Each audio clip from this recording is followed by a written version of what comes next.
Ngayong maulan ng panahon, mag-ingat sa pagmamaneho mga kapuso. Sa Antipolo City, isang AUV ang nahulog sa bangin. May ulat on the spot si Mav Gonzalez. Mav! June, himalangan nakaligtas yung lalaki matapos mahulog dito sa bangin sa aking likuran yung minamaneho niyang sasakyan kaninang madaling araw. Kanina nga nagdire-diretso yung minamaneho niyang AUV papunta dito sa bangin, dito sa Zigzag Road, dito sa Antipolo. Ayon sa Antipolo enforcer na nakausap namin, kaninang alas 2 ng madaling araw ito nangyari.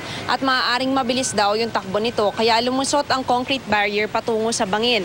Mabuti na lang at dito tuluyang bumulusok pababa. Ang mga dumadaan naman sa highway, hindi napigilang makiusyoso sa aksidente. Hindi nagbigay ng pangalan ang lalaking nagmamaneho ng AUV. Himala namang hindi siya nasaktan. Kani-kanina lang, nahila na rin ang AUV. Samantala, patuloy ang investigasyon sa insidente. Inaalam na rin kung maulan sa lugar nang mahulog ang sasakyan sa bangin. June, kanina naman medyo maulan dito sa bahagi ng Antipolo, pero sa ngayon ay maaliwalas na yung panahon dito. June? Maraming salamat, Mav Gonzalez.